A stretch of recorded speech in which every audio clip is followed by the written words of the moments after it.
set prisons for life to be good. Amen. Hello everyone, how's it going? Today is a lovely day here in Michigan, and today I want to talk about overcoming failure. I got my man Charlie Taylor with me. He is CEO of Michigan Personalized Home Care, and obviously he's got a lot more stories of failure than I do. But hello, like Jake said, my name's Charlie, and I'm here with Jake, and we're just going to talk to you guys about some of the things that I've experienced, Jake's learning about, and talks about daily. So yeah, so all right, first one, I want to stimulate your mind real quick, so I'm going to read you a little bit of Emerson real quick. So whilst he sits on the cushion of advantages, he goes to sleep. When he is pushed, tormented, defeated, he has a chance to learn something. He has been put on his wits, and his manhood has been tested. He has gained facts, learns from his ignorance, and is cured of insanity of conceit, has got moderation and real skill. So the whole point of this video today is just going to be taking the right perspective on failure, thinking about failure as kind of like a leap, a hurdle. You know what I'm saying? Yeah, without defeat and without failure, you can't succeed. You know, it takes so many times to fail in order to succeed. Without failure, you cannot succeed. Yeah, that's exactly the point here. And so okay, I got a story for you. Walt Disney. Everybody knows who Walt Disney is. You know who Walt Disney is. Everybody does, right? Yeah. Yeah. So Walt Disney. I don't know if you know his story, but he came from a story of many failures, and he was 19 years old when he first started his business. Isn't that crazy? And he wanted to draw cartoons, and he was fired from many people. One of his bosses actually said, "You're fired because you lack creative ability." And he went on, and he kept going. Actually, it's recorded that he failed. He put his cartoons out there over 1,000 times before he became big. And now this whole number of 1,000, you hear it all the time. Like with Thomas Edison, he failed 1,000 times before he got the light bulb to work. So this mastering, if you look up how to master something, it's about 1,000 hours, they say. That's what they say now. So you have to do something for 1,000 hours. Well, the same thing with Kentucky Fried Chicken. Oh yeah. Colonel Sanders was trying to sell his recipe for chicken. Yep. And failed through miserably, they say near 1,000 times. Yeah, he even offered it for free. I read this recently. The last door he knocked upon, the guy actually gave him the opportunity to use the recipe in his restaurant, and that's how he found success, was from all the failures that he endured. And finally, he hit success by knocking on that last door. Yep. So it's now we're talking about people with great success, lots and lots of success. These people are very famous.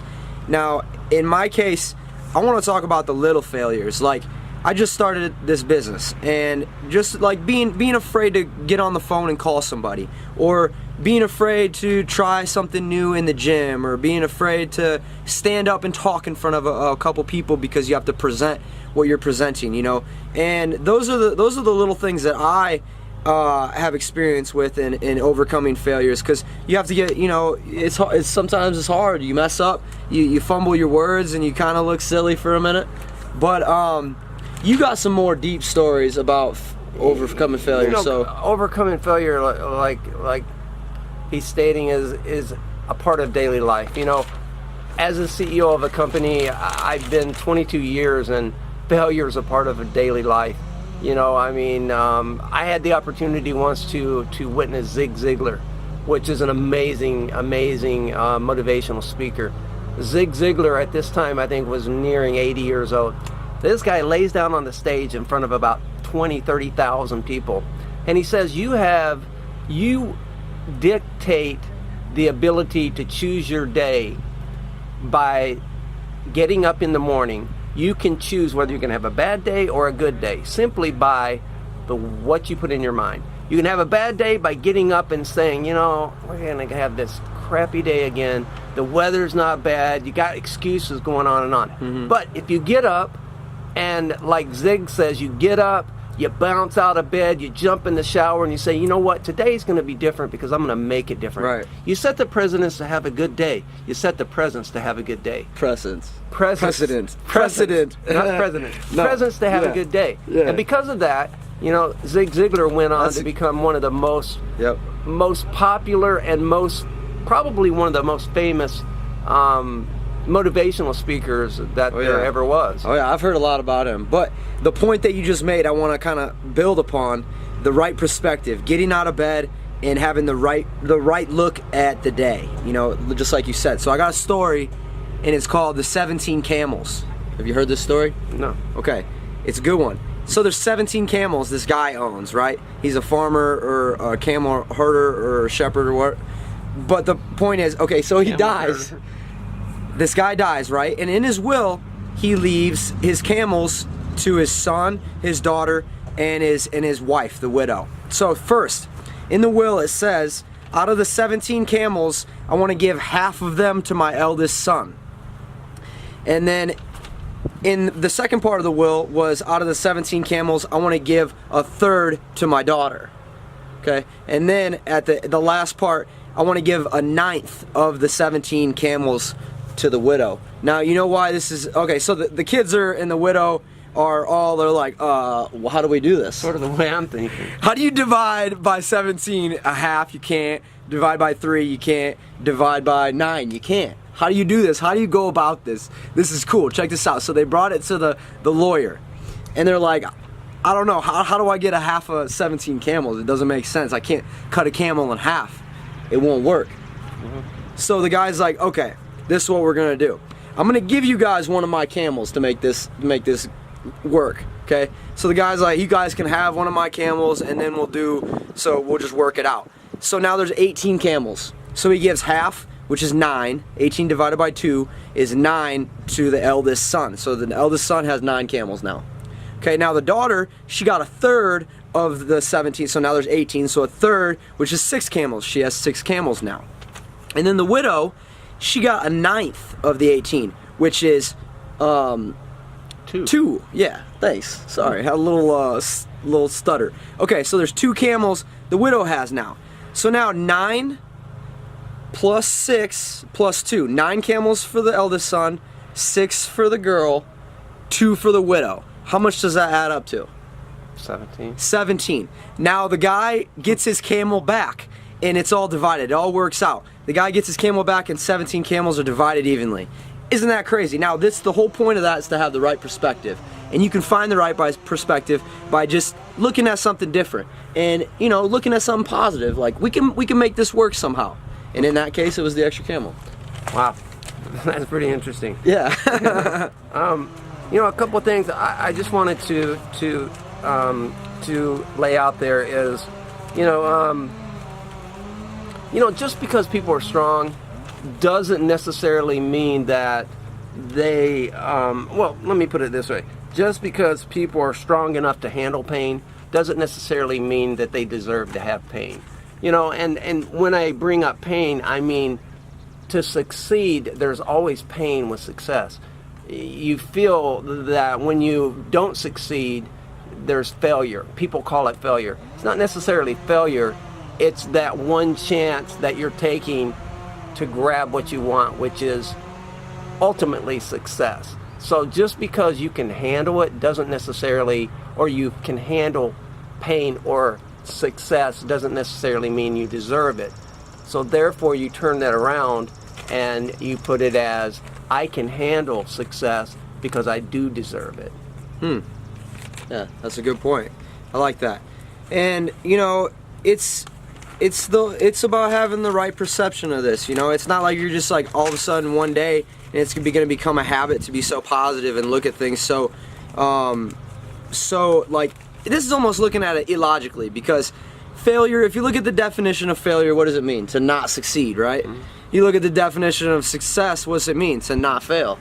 So to think that the more failures you have, you're going to have more success, it's kind of thinking illogically, but that's the correct way. You look at anybody's success story, it's a big story of failure, actually, you know. So the irony of even your company, you were paralyzed young, and you have to overcome all that stuff. And now you have a company about taking care of exactly people with what you were spinal hurt for. cord and traumatic brain injury. And that's crazy. And simply, I would have never dreamed that. But, you know, because of my injury and my failures, what people would see as a failure, I was able and had the ability to turn it around and use it to my benefit, to help other people overcome the ability of feeling less adequate than others by, you know, let's face it, you know, the world is negative in general, and within any second in so life, easy to be negative. It's so easy to be negative. Exactly. It's harder to be positive. You know,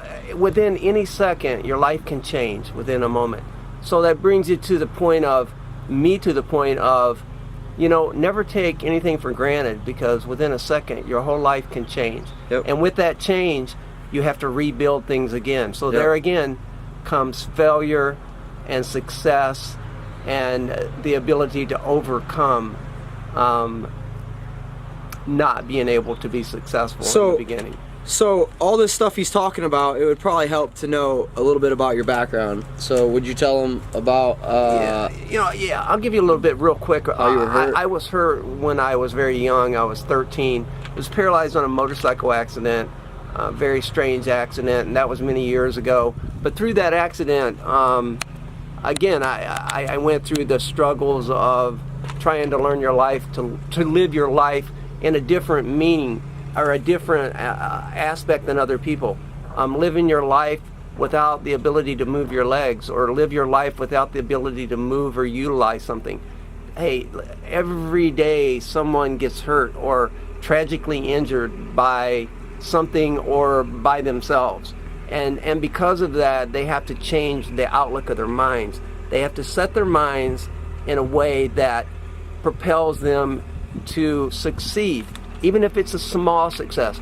Yeah, you know, there's people that break their necks and they can't move anything. A success to them is to work hard enough for a year or two to be able to move their thumb. To them, that's a success. Mm-hmm. You know, so no matter what happens to you in life, always take out of it something positive, because out of something negative, you can find something positive. That's and good. You can turn it around. It's a good point. Close up. This is getting a little long, so we're going to close it up here. I got a story for you, okay? Well, so there's this 24-year-old guy, and he's riding a train with his dad, okay? And they're on the train, okay? And there's people, you know, sitting on the train with them, and the 24-year-old is like, "Oh my gosh, Dad, look, there's a tree!" And all the people are like, you know, they're like, "What's going on?" And the dad's like, "Yeah, son, that's a tree." And so they keep going. And the 24-year-old's, "Oh, Dad, look, the clouds are going with us." And all the people on the bus are like, "What is going on right now? This is weird. This is kind of weird." And the dad's like, yeah, son, those are clouds." And finally, the people are sitting around him. They start to like, they're like, "Hey, are you gonna tell him that like this is kind of weird? You know, tell him to like sit down and quit being so excited and stuff." And the dad says, he said, "Yeah, I'd like to, but my son was born blind, and today's the first day he's ever seen anything." Wow. So the whole point of that story is that everyone has a story, and so to not look, you got to have the right perspective. Overcome failure, right perspective. That's the whole point of this video. That ties it up. Anything else you want to close out with? You know, there's 5 things I'd just like to say real quick. 5 things if you tell yourself daily: I'm amazing, I can do anything, positivity is a choice, I celebrate individuality, and I am prepared to succeed. If you focus on those 5 things any day, eventually success will find you. Take one day at a time. Those things are great to say, one day at a time. It's all about doing it one day at a time. Okay, this video is long enough. We will be talking to you soon. Stay positive and persevere. Yeah.